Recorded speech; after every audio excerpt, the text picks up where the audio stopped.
So the question today is how to cultivate a feeling of bhakti, that is faith and devotion. Why is it that some people find it easy to get into bhakti, whereas others find it difficult to feel the same? So there are many learned people here in this gathering. I request you to share. I have come across these two categories of people. One feel very easily connected and they can get that feeling of surrender and faith, devotion very easily. They are the believers. Whereas for others, it is very difficult. They try many things, but they are not able to get that samarpan bhava, that feeling of surrender and love towards the God.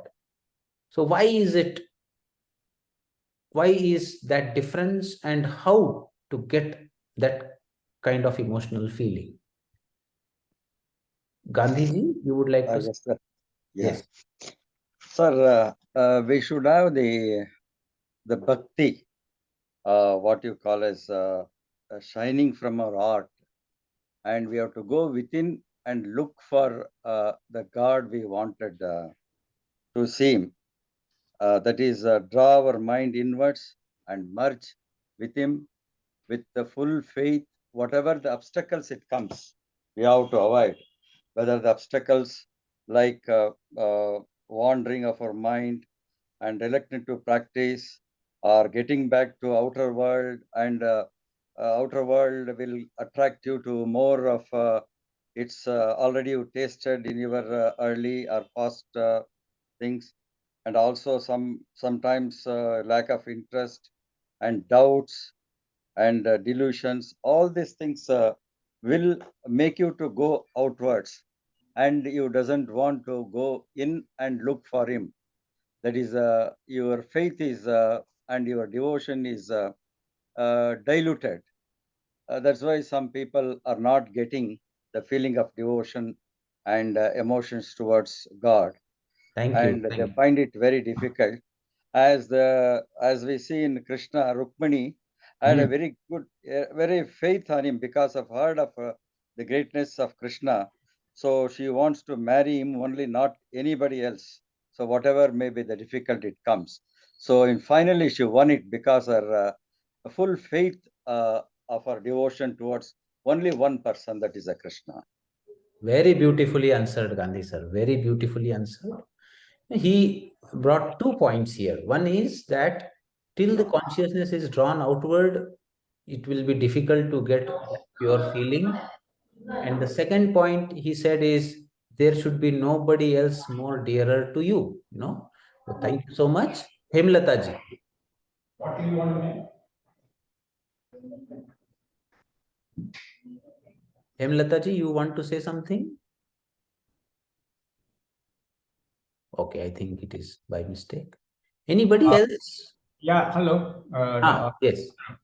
So, devotion has to come from within the heart. That's what I feel. And it cannot be cultivated. So it is not in your hand. That is what you mean to say. Yeah. There should be some grace on you, and with that grace only it will come. No, I wouldn't say that it can be cultivated, but it calls for learning from a very young age. Kind of. I didn't get this point, sir. What do you want to say? Like No, you should, devotion does not come on its own. yeah. It has to be cultivated. That's what I. How to cultivate? That is the question. By observing people, you should cultivate the devotion. Which kind of people? The elderly people who are following the devotion. That is what has to be. Okay, okay. So here, sir has brought in another dimension to it. He says that you should associate yourself with the company of those who are already into that devotion and faith. Those who are already bhaktas. Try to associate yourself more and more with such people, and slowly, probably, that spark that is there in their heart may also, bring in a light in your heart. So this is a very important dimension, that you associate yourself with the bhaktas more to cultivate this feeling of devotion. Very good. So, Kambam Raghunath ji. Sir, is it developing a relationship with the idol, the god, and chant every day about the gods chanting and all that? Will it take us more and more nearer to bhakti? Beautiful, beautiful, Raghunath. So in the beginning, it may happen that you are just doing it mechanically, the chanting, you are not getting that feel within you, but still, you keep on chanting the name of the God, even if it is very superficial, if you hold on to the name, even if you do not believe in it, but still you keep on chanting, then the chitta, the mind, starts getting more and more purified, and the feeling of devotion and bhakti can be cultivated. So this is the point that Raghunathji is putting forward, which is a very, very important point. I think students want to share their views. Please unmute and tell me. Sir, I feel a child will develop faith and devotion towards a mother when a mother or a parent, when they show a lot of prema bhava, they'll have that faith and devotion towards that parent, and they will also develop towards others as well as towards gods if they grow up later. But if they don't have proper child a proper developing during their adolescence and everything, it is difficult for them to develop that faith and devotion towards God, I feel, sir, if they don't have proper childhood attachment theory. Yeah. So Nandini has brought in a very beautiful point. She says that if you have had harmonious relationship towards your parents in childhood and you were able to surrender to your parent, you will find it easy to surrender to a higher force. But if that trust didn't build up then it will be more difficult. So what you do is you start the devotion with the feeling that Tvameva Mata Cha Pita Tvameva, the same feeling that I had towards my parents, I directed towards my God. Tvameva Bandhu Cha Sakha Tvameva. Tvameva Vidya Dravinam Tvameva.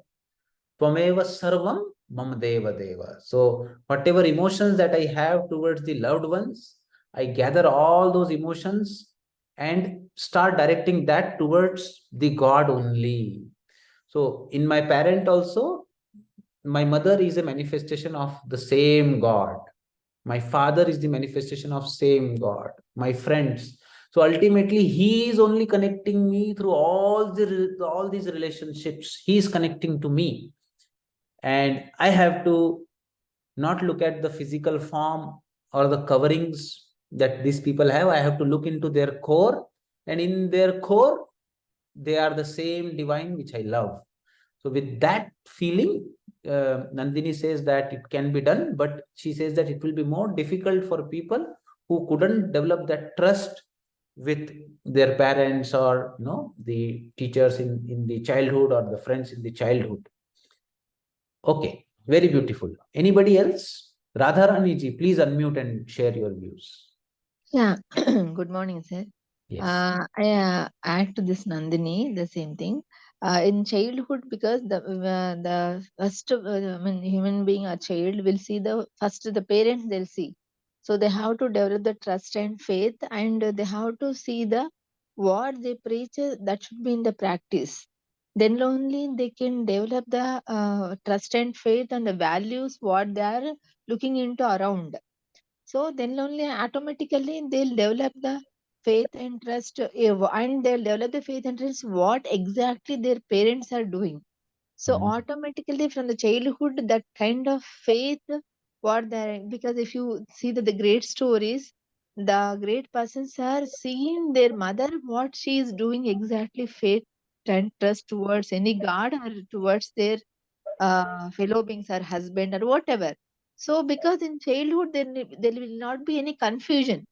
If they see any sort of what they are what the teacher or parents are saying, if it is the confusion developed, that is not into come into the practice, that child will develop a mistrust or the confusion. It's very tender age. If they develop that kind of confusion, or they can't develop the trust and faith. So if they have brought up in such kind of realistic and practical environment, automatically the faith and develop will be developed, and that will not go last. That will not last into further life. That is my feeling, sir. Radharani ji, I think you have answered very beautifully. So she brings in a very critical role that is played by parents, especially the mother. So children are observing what my mother does and whether my parents really hold on to their words, So do they do what they preach? And then the trust builds up. Very beautiful. Preeti ji, who is a pediatrician. Preeti ji, please share your views. So just taking up from what Radharani madam said, I also believe that there are some things which are learned from childhood, and I think humility and is a very important ingredient to develop a devotion. That it is, I know everything. So that kind of an attitude is what will really take you away from it. There is so much to learn. There is some, there is some larger force which is there and which is kind of guiding us. So I think that belief, and also, role modeling and gaining experience as you go along, and you see that, how you deal with your stressors and what is it that really helps you to stay calm. I think that itself also helps you to build up devotion. Thank you, Preeti ji. So Preeti ji, brought in a very important point. You just observe, get into this path, start. Even if in the beginning you are not getting that, real kind of a faith or devotion in it, but you start with the trust and see, in the stressful situations, whether that simple practice that you have been doing, say probably it can be simple nama japa, that you have a feeling that there may be, God there. And even if, you in the heart, you do not feel, you are agnostic, you feel that God may be there, may not be there, I am not sure. Still, you just experiment this, whatever the nama or the japa that has been going on for years together, generation after generation, people have been going into this path.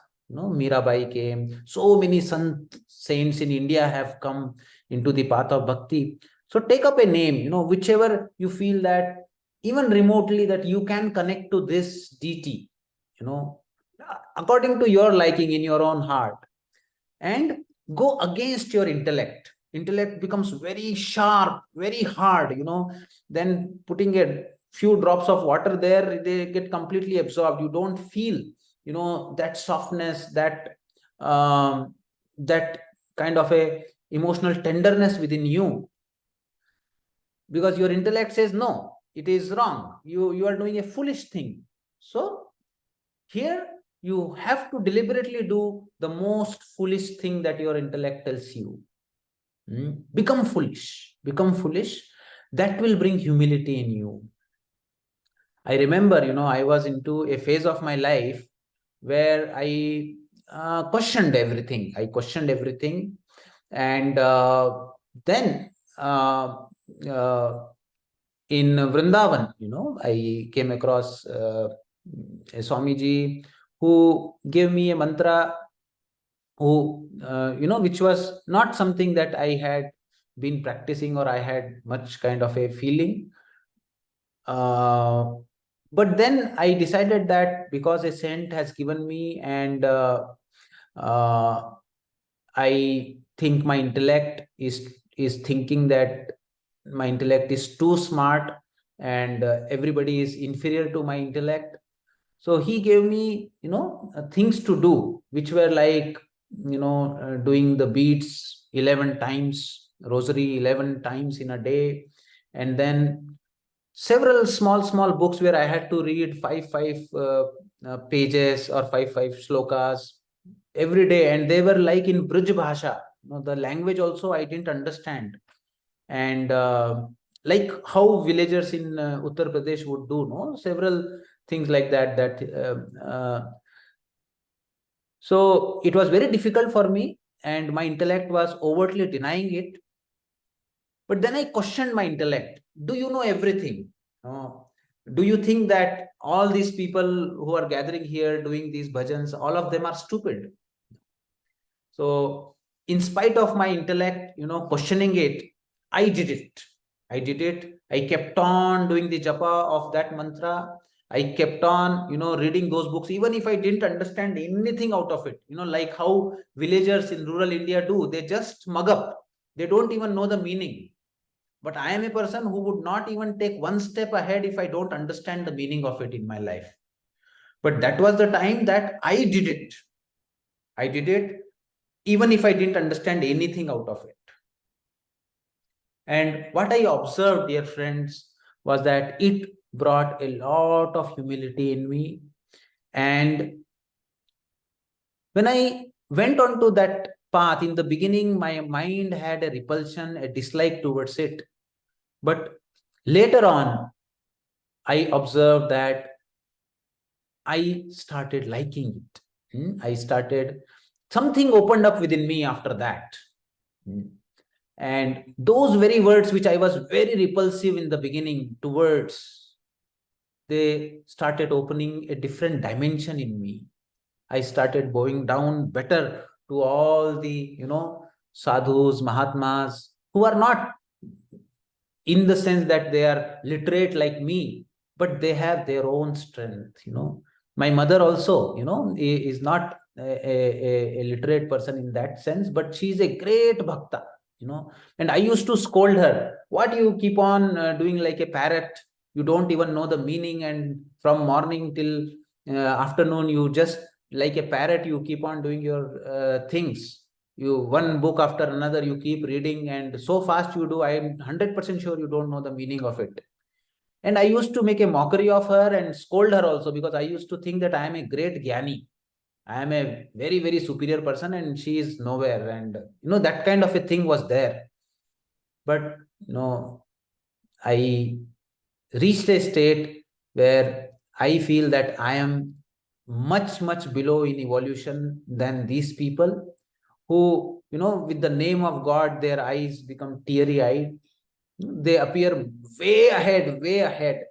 And in the sense that the kind of joy, the kind of fulfillment that they get in their heart, the kind of empathy that they have with people around, and everybody wants to be around them. When you get into this path of bhakti, you will see that everybody wants to be around you. My mother is, pulled in all the direction. We are 4 siblings. All of us want our mother to be with us. And all of us are in 4 different directions in India. So how is it, a lady who is not learned at all, who doesn't know much, but only the name of God, and she has done only that and her kartavya, her duties for the sake of God. So what I realized is doing your duties, not for yourself, not for your loved ones as you see around, not even, for means you have to expand it. You have to expand it. People do it for society. Yes, good. But what gave me that feeling of bhakti and devotion was that humility of going and the strength of going against my intellect. And the second thing was that because I observed my mom from the childhood, that whatever she would do, she would take God's name. So slowly, small things, I started, offering it to Krishna, to the God. And whatever, I would do, see a patient, even during my, MBBS, I started giving it to God. And then I observed that over a period of time, there was a seed, that seed grew. And now, I can really feel what my mother would be feeling, what kind of immense joy, bliss, and satisfaction that she may be having. And this is something, which you start, And once you touch it, it requires just a single touch of that bliss within you. And after that, that path never leaves you. You have to just do some effort in the beginning to open it up. A wholehearted prayer also works. You just say that, I don't feel it. Please bless me with it. So let us see what Bhagavad Gita, talks about it, what Krishna has to say on this path. So first thing is here, Krishna says that yogi nam api sarvesham madgaten antaratmana shraddhavan bhajate yo mam same yukta tamomata. Of all the yogis, jnana yogi, karma yogi, raj yogis, he says that those whose minds are always absorbed in me, who engage in devotion to me with great faith, shraddhavan bhajate yo mam, them I consider to be the highest of all. So even here also, Krishna put my mother way ahead of me. So that is what motivated me, that ultimately, if the jnana is real, even Einstein, you see that when he realized that everything is a matter or wave, recently there is a quantum entanglement theory that has come that says that an electron, a atom where the electron is spinning in a particular direction on Earth, is in sync with another particle which is light years away. If it changes the spin, here on Earth also the atom changes the direction of the spin instantaneously at the same time. There is no time lag. So this, quantum entanglement has brought in that dimension to the scientists, where they are in a state of awe, a kind of a great humility that we know nothing of this universe. So Krishna puts these people, on the top among all the yogis. Why is it that I am not getting that bhakti within me? So here Krishna in the second chapter says, Bhog Aishwarya Prasaktanam Taya Upahat Chetasam Vyavasayatmika Buddhihi Samadho Na Vidhiyate. If the mind is deeply attached to worldly pleasures, and intellect is always bewildered by such achievements which are materialistic, which are related to name, fame, then it will be very difficult to get that resolute determination to the path of God. So when the chitta is always having a vritti which is always turned out, as Gandhi sir was saying, then that kind of a chitta will not find that kind of a stability to even, get that kind of a purity which can cultivate such soft feelings. So this is one important thing. So Krishna says that Vyavasayatmika Buddhi. What is this Vyavasayatmika Buddhi that Krishna is talking about? He says that this is a Buddhi which is Ekehe Kuru Nandana. This is a Buddhi which is always directed towards only one. Bahushaka Yanantascha Buddhayo Avyavasayinam. Whereas the Buddhi which is Avyavasayi has many branches, it is directed in many directions. So if, the simple example through which we can understand is that throughout the day we do many activities, but all those activities are directed towards many different things, towards many different goals. One group of activities directed to my family, other group of activities directed to my profession, other group of activities directed to my physical health, other group of activities towards earning money. So my buddhi is avyavasayatmika because it has bahu shakha, it has many branches. Whereas in a vyavasayatmika buddhi, first the buddhi becomes single. From the many branches, you come to one stem. There should be a single line of flow of your activities towards a single goal, and that goal is towards the God. So initially what you have to do is, from many shakha, your buddhi should become one pointed. All that I do only for one purpose, for the sake of, if you do not believe in God, you say that for the sake of that sacred knowledge, for the sake of that I do all my activity. You have to channelize your activity towards that. And then, Krishna says that, this we saw, Tesham satata yuktanam bhajatam priti purvakam dadati buddhi yogam tam yena mamu payanti te. So as somebody said, it cannot be done by your efforts. It comes by grace. Krishna says, those who are always, united with me, they are trying to take my name, devote all their activities towards me. I give them that buddhi yoga by which they can attain me. So this, what you are asking for, this devotion, this faith, this love for the God in your heart, it will be granted by the God himself, by Krishna only. This, if you just try to be remembering that entity through a japa, satata yukta can happen only by a japa. So take up the name of the God who is dearest to you and start chanting. Even if it appears foolish to you right now, do it. Whenever your mind is free, do that. Whatever that you are doing, as your mantra becomes a habit, do it for that. Do it for that knowledge. Do it for that bhakti. And with this, Krishna promises that he will give that buddhi yoga, some dimension, an entirely different dimension will open into you. Brahma bhutah prasannatma na shochati na kankshati samaha sarveshu bhuteshu mad bhaktim labhate param. In the 18th chapter, 54th shloka, Krishna says that those who are doing my japa, trying to unite with me all the time, and what other characteristics he says? Those who observe equanimity in,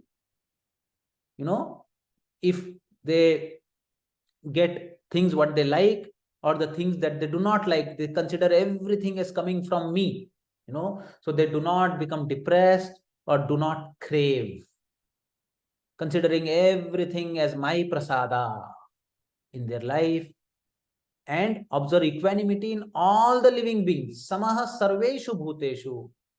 They try to behave equally with everybody around them. Such people become eligible for my para bhakti. So after dedicating your activities to the God, two other things that you have to cultivate is, whatever that happens in your life, consider it as divine will and accept it, and feel that it is for your betterment, for you to evolve further on this path that these situations have been given to you, and observe equanimity with all the beings. Then bhakti can open up. So Krishna promises that always think of me, man mana bhava mad bhakto mad tyaji mam namaskar kuru. Mame vaishyasi satyam te pratijane priyo asime. By doing so, you will certainly come to me. This is my pledge to you. With lot of determination, Krishna again and again puts this. For you are very dear to me. Because even if that love is not there in our heart, it is definitely there in the heart of the divine. So dear friends, I request all of you to cultivate, these ideas, and in the path of spirituality, if a person is really, really evolved, and if they want something from the God, then these evolved people pray for bhakti. That is considered as the most ultimate of the spiritual gifts. So I wish and pray that all of you get this wonderful, wonderful gift from the divine. Thank you very much.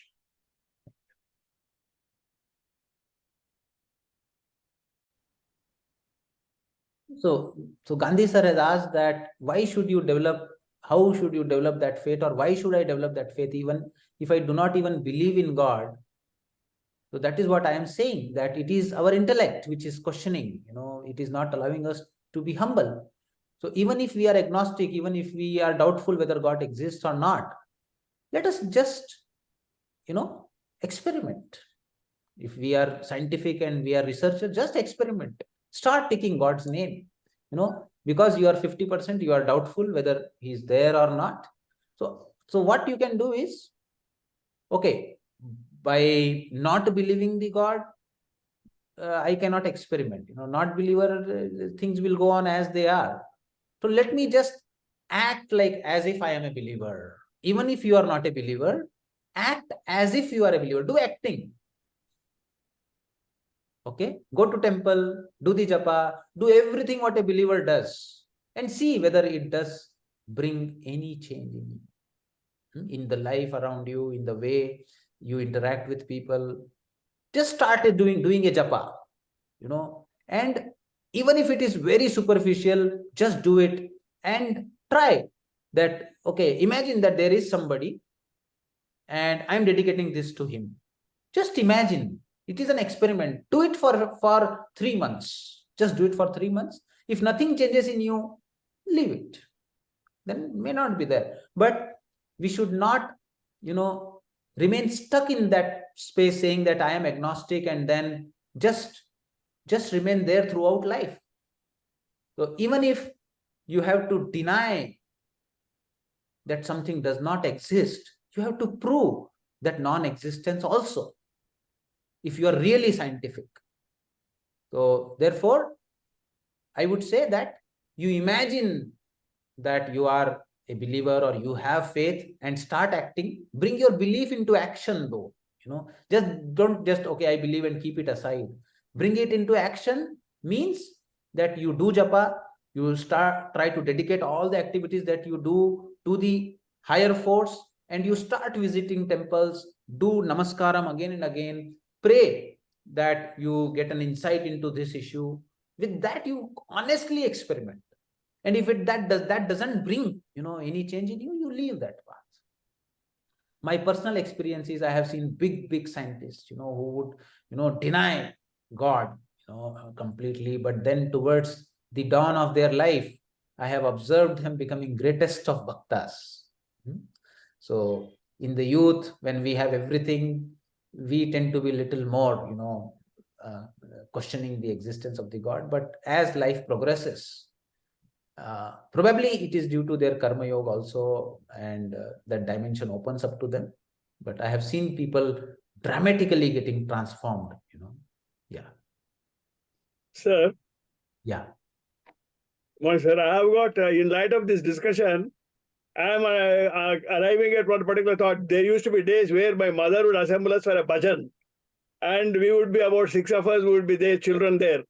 And gradually people around would join and they would like to know what is it that we have got, whom we are going to pray for, whether it is Krishna, whether it is Shiva and all that. So that way there was a possibility for us, even for mother also, to stress on the importance of the bhakti as to Krishna or to Shiva, whoever it is. And this particular attitude of the bhajan gave us a lot of insight towards this approach towards God, sir. That is one thing I could recollect and tell you in light of the discussion what we had today. Raghunathji, thank you so much. Raghunathji is a person who has been with us for last 3 years, and he has not missed a single session. So he always brings these wonderful insights. Yeah. So, earlier days, it was much easier to cultivate bhakti. It was there in the very air. People used to gather together, do bhajans together, but now, in this fast-paced life, where do you see such things? It has become more and more difficult, especially for children who are too busy with their own life, their own classes, and so it is, it becomes even more important for us to just not, I would say that even if you say that I don't believe in God, it is also a blind belief. No, you have not proven the. It's not believing, sir. To say why I'm asking, only those who inquire are able to acquire what they say. So whether we train to pass our test or we are do our training to creative inquiry, that's how the immortal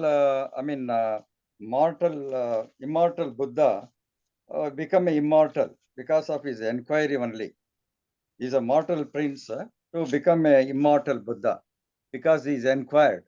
is a creativeness. Why I should, what is there? How to believe that? Where is God? Is this existing or not? What is self? So that is a self-inquiry or creative inquiry will make us to understand better. That's what I am intended. So I believe in God, but even then, so how to believe, how to develop faith? So like So that, I I think this point self-inquiry. is important, Gandhiji, that you have brought in. Even Swami Vivekananda used to question, "Have you seen God?" No, he would question it to everybody. So here, you should have a sense of curiosity. I don't know. I don't know whether God is there or not. But then you should not stop it here. You should then try to experiment. You should try to experiment. Try to follow the path of believers and see whether it brings any change. Try to follow the path of non-believers and carefully observe your life. How does it change when you follow these two paths? So thank you so much. Thank you so much. Good morning, sir. Sir, only one question. Yes. So many times this thought comes in my mind. I understand Karma Yoga, everything is there because of our karmas. We actually get good things or bad things in our life. But I want to say, like, if I'm dear to God or everyone is dear to God, then why this all pasara? I mean, why this all things are there? I mean, many people are suffering. Even I am suffering with some code. I mean, whatever it is. But why everybody is suffering then? I mean, so why these all things are there? I mean, if I am if everyone is dear to God, then why all these things are there only? I mean, why everything is not in peace and harmony and happiness? I mean, why these all things exist only? Prachi ji has asked a question, if all of us are dear to God and God is omnipresent and all powerful, why is all this? So Patanjali in his sutras answers this. See, there is a day of the Brahma and there is a night of the Brahma. Everything in Bhagavad Gita in 8th chapter also, you see that things are manifested and then again pulled back. So when you sit and you have lot of creative potential within you, then what happens? How long will you sit? You manifest that creative potential, gets manifested on its own also. If there is an ocean, waves come up. So in the same way, if there is such a creative source, the creation happens. The creation happens. And then the aspect here is that human beings have been given this freedom. Human beings have been given this freedom of whether they want to return to the source or get into the play more and more. So this is the Gunatmaka Prakriti, and till in the heart there is a desire to play with Prakriti, the person keeps on dwelling with Prakriti. What you say as suffering, is a biased statement, because there are moments of joy also in this life. You are suffering, but if you look back, there are moments where we are grateful, where we are happy, where we are joyful, and things are tossing between sadness, happiness, joy, worry. Things are moving for everybody like that. And ultimately, the whole creation, Patanjali says, is bhog apvargartham. Bhoga means whatever desire that the Purusha develops in the heart, that has to be fulfilled. And second is that even to return to the source, you need a contrast. Even to develop Vairagya, you need somebody which pulls you against Vairagya. So just to know, just to, appreciate that union with the one, that this everything has been created. Definitely, in a sense, it is like a dream, not so serious as we think. But yeah, in our stage of evolution where we try to return to the source, these are all various paths. And currently we are in a state where we are a combination of matter and consciousness both. Matter is bound by the laws of matter. This body will age, will develop disease. We are bound by the laws of time and space.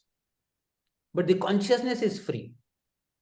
Our problem is that in us, the consciousness and matter are so much intertwined, like water in milk.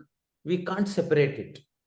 And because we can't separate it, we are not able to feel the life which is exuberant with joy.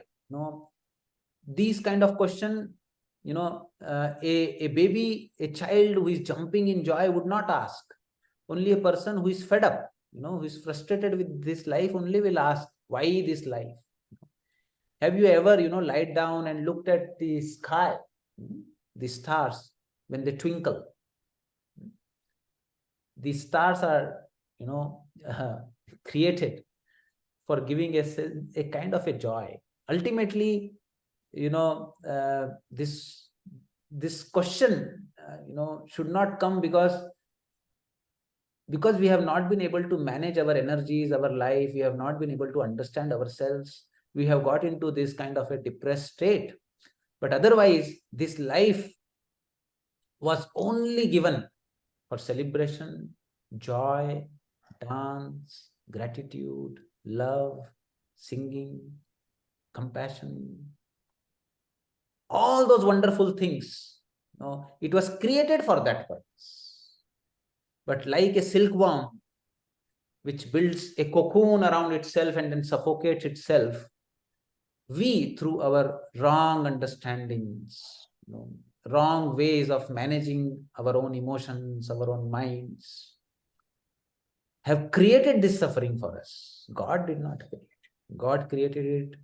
God created beautiful flowers, forests, ocean, skies, beautiful sunrise, sunsets, chirping birds.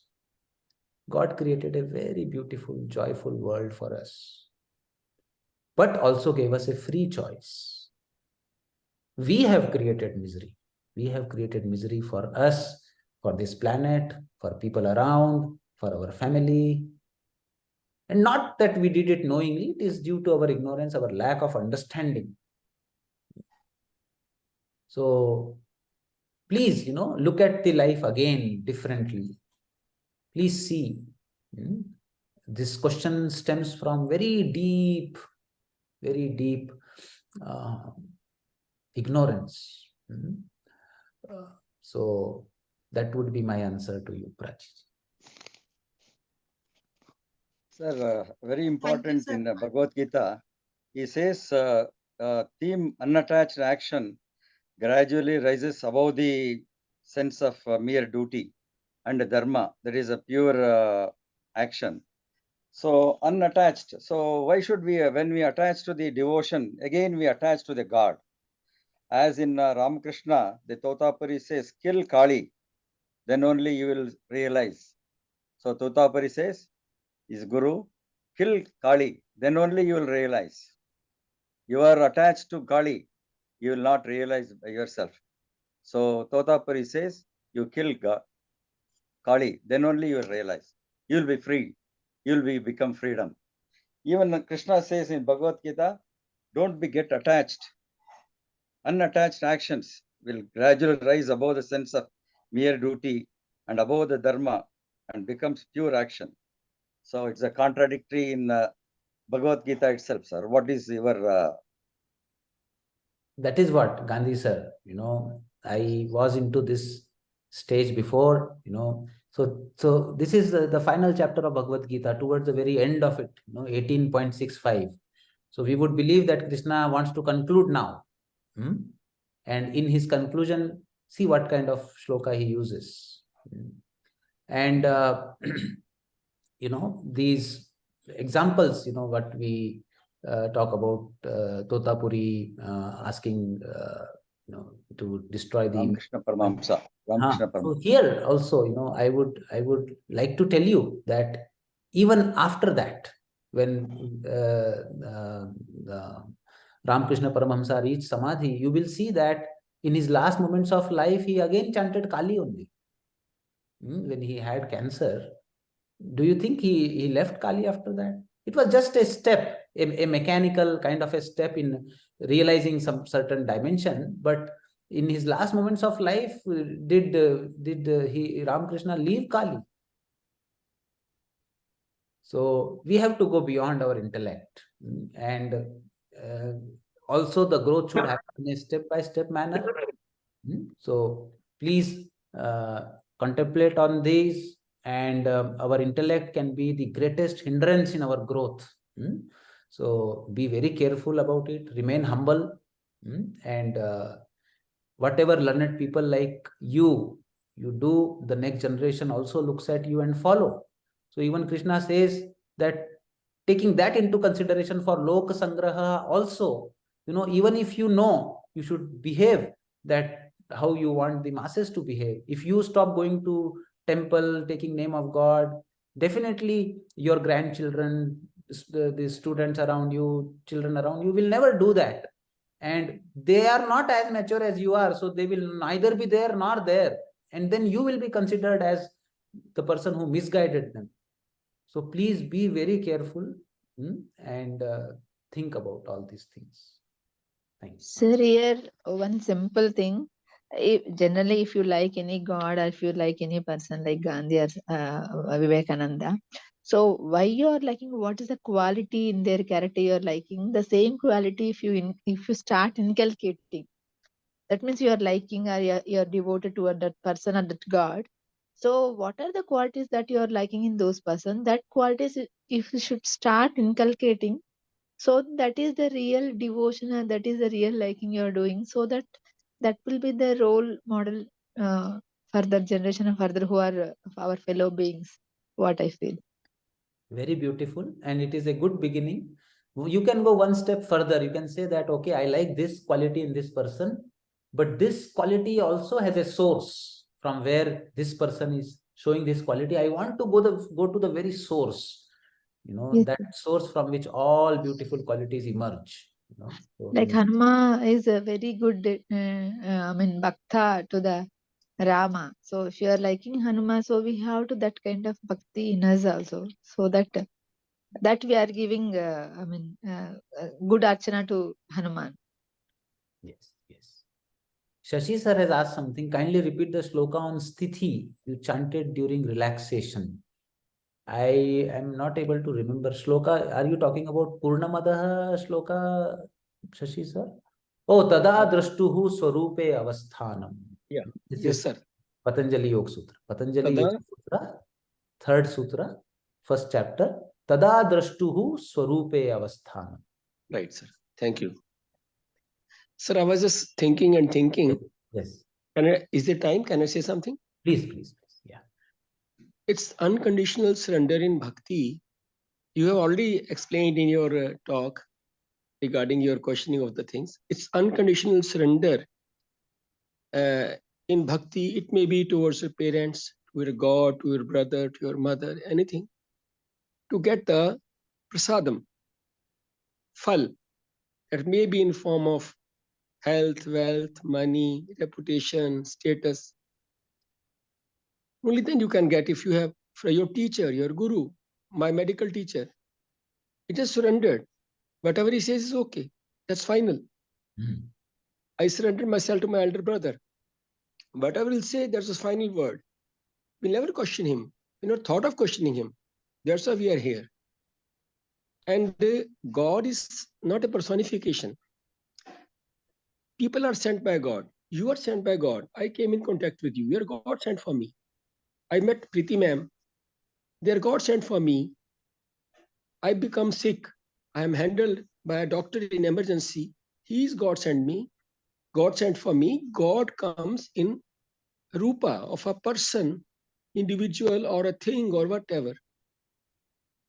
And that's how you can meet God. It's not that he'll come in a person, he comes in the form of person. Maybe a doctor, maybe a helper.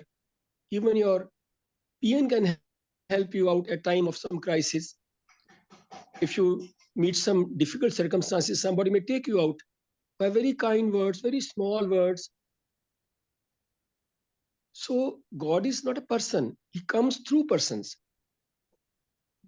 And whenever we pray, the paintings, Krishna painting, is an imaginations of painters. We superimpose a very wide and very broad concept over it of Krishna. Nobody has seen him. In this world, in this yuga, nobody has seen him. He was there 5,000 years back.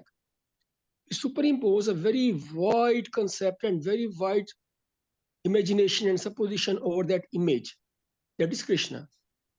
Rama, nobody has seen Rama. These are imagination paintings and imagination of painters. So nobody has seen these people. In our generation, we just superimpose a very wide concept, a very big belief on these images, and that is bhakti and devotion. Thank you, Shashi sir. I think Shashi sir brought in a very beautiful point, that it is the divine which is manifesting in different people who come into our life and who show their divine qualities to us. But here, Shashi sir, one thing that I would like to share with you is I have been in this phase for many, many years in my life, and what I have realized is that the divine is so omnipotent and omnipresent, and that it manifests it in both the forms. So it is the Saguna Bhakti is also as great as Nirguna Bhakti. You are talking about Nirguna Bhakti. But there is a Saguna component which is also there. So there is a physical form of Krishna, there is a physical form of Rama, there are these entities, and they exist in that form. We should not limit this existence, with this is also an imagination. How can we definitely say that they are not there? So we should be open. We should be open. In 12th chapter, in the beginning itself, Arjuna asks Krishna, that there are people, who worship you in the Saguna form, and there are people who say that Avyakta Brahma is everywhere and he is manifesting. Which of the two do you consider greater? Krishna says that I consider those who worship me in the form of an idol greater, because the other bhakti is more difficult to contemplate in the mind and it is more difficult to follow. This is how he answers in the 12th chapter. So that is why initially I used to think that these villagers are foolish, they believe in an imaginary image and they worship and they do all that. Same thing happened with Swami Vivekananda also. When he went to a king and the king was talking that I believe in Brahma, Brahma is everywhere. This image, I do not believe in this image. This is not God. Then Swami Vivekananda asked his, servant to bring king's image. King's big photo was there. He asked him to keep it down. And then he asked his servant to spit on the photo of the king. So the servant couldn't do it. And he says, he is not real king. It is just an imagination. No? Why don't you spit on it? So the servant said that because I see my king in this image, I cannot spit on it. So in the same way, that Avyakta Brahma is seen by people in these idols, in these paintings that they make. So therefore, what they represent matters. So this is there, and Bhaktas also say that they have had Sakshatkara of the deities in that shape and form also, so they also exist. So this is what humility means, that we just say that we do not know much and we cannot be very definite in saying that this is there and this is not there. So my point was that bhakti is we superimpose a concept on that image. So we bring in our mind the image of Krishna, the image of Rama. That was my concept. That's what I wanted to convey. No, this is very beautiful, very beautiful. Yeah, because and in cross, God is not in a cross. God is not in Shivling. So we superimpose a very wide concept of Shiva on that Shivling, and that becomes a Shiva. But if a beginner, is starting with thinking that God is only in the Shivling, that also we should appreciate. They are growing in that path. So we should not discourage people if they are doing that. I have spent time in doing such things, but later on I regret it. We should not do that. We should encourage whoever is doing whatever. If the student, goes to first standard, we cannot teach them 12th standard trigonometry. We will say, okay, you are doing good. You should pass your first standard with good marks. That is only required. So Bhagavad Gita, Krishna says, jnanis should not create confusion among people who, are doing their own efforts. So we should control such urges. Yes. But wonderful, whatever that suits you, we should follow. We should follow. I was conveying that that's how we imagine God in these things. That's Thank my you, point. Thank you. That's Shashi. how we imagine God in such things. Yes. By superimposing a very wide concept, Yes. a very huge concept, huge imagination. Yes. So this is no Jesus in a cross superimposed the imagination and concept of Jesus on that cross, and that's why they bow before it. Yeah, ultimately That is what matters is my own inner transformation. I get Shraddha, I grow. That is Bhakti. That is Shraddha or Bhakti. Unconditional surrender. Beautiful, beautiful. Thank you, sir. Thank you, Shashi sir. Thank you, all of you, for contributing. And I feel blessed because I get a lot of insights. When I talk with you people, and this has been such a wonderful journey. Sir, we remember you so much. We remember you so much. Recently, I was at a conference. I met Dr. Van Lakhan from Udaipur. He is MD Pediatrics with diploma in yoga and PhD in child psychology. So we had some discussion on yoga. I asked him, how did you do that diploma in yoga? And whenever there's something related to yoga, your name comes up. Oh, I think I talked to hundreds of people regarding Dr. Hemant Bhargav. They must be searching for you. This is all, we are just the nimitta, things. We are so impressed. We're really so impressed.